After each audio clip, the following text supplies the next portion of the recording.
The Theory of Everything by Dr. Alon Giladi.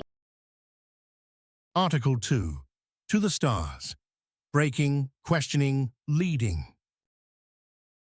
About 160 years ago, an extraordinary book was written by an American author named Dodge. The period in which the book was written is loaded with meaning. The end of the American Civil War in 1865. A war that claimed the lives of hundreds of thousands of Americans. The author dedicated this book not to the United States of America, but rather to a place far from it, Holland.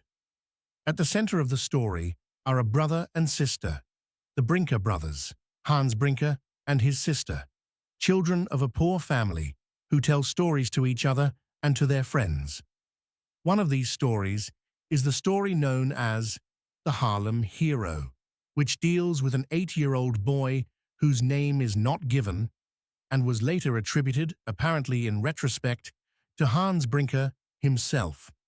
According to the story, the boy goes out of town to the other side of the dam to bring cakes to a blind man.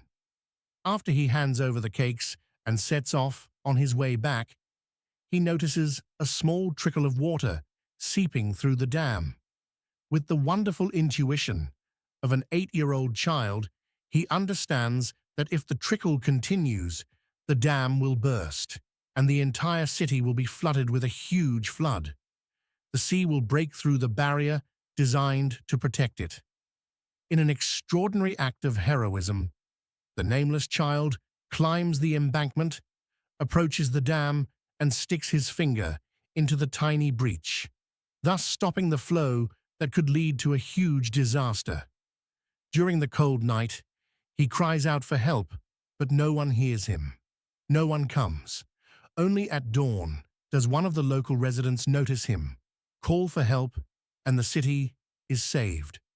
As part of the story, one of the children points out to the others that this is a well-known and famous story, one that no one in the world does not know.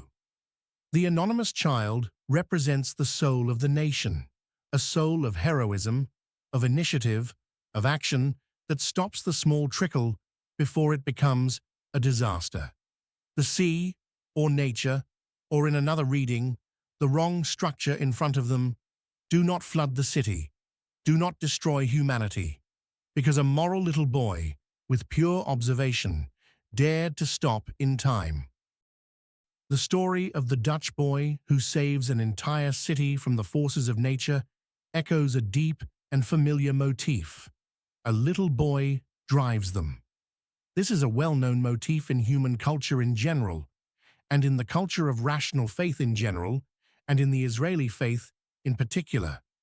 Thus, in the well-known prophecy of Isaiah in chapter 11, a vision is described in which a shoot will come out of the stem of Jesse, and a branch will flourish from his roots, and upon it rests the Spirit of Jehovah, a spirit of wisdom and understanding, a spirit of counsel and might, a spirit of knowledge and the fear of Jehovah. The spirit of rational ascension does not rest on superficial hearing or on the sight of the eyes, but on proof, on reason, on supreme intelligence. Then the immortal sentence appears, and righteousness shall be the girdle of his loins, and faithfulness the girdle of his reins. And the wolf shall dwell with the lamb, and the leopard with the kid, and a little child shall lead them.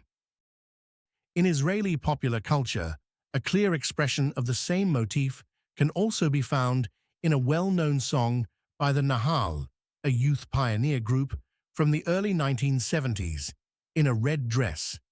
This song, whose lyrics were written by Ruth Sefruni and whose music was composed by Yair Rosenblum, centers on a seemingly innocent little girl who asks one question: why?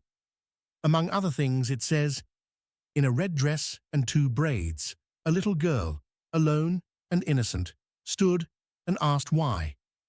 And in contrast, and all the volcanoes, and all the storms, and all the lions, and all the tigers, and all the great ones, and all the wise ones, stood pale-faced and found no answer. These images directly echo Isaiah's vision, a world of immense, violent, and powerful forces standing without an answer in the face of one simple question posed by the pure, clean mind. The motif of the question of why, combined with the motif of an answer that goes beyond convention, is a necessary condition for the forward march of all of humanity, not just on one level, but on all levels of thought, in rational science, rational morality, and rational faith. This is in contrast to the current path of humanity, which is marching without rational faith, without rational morality, and, as will become clear later, without rational science. All rights reserved to Dr. Alon Giladi.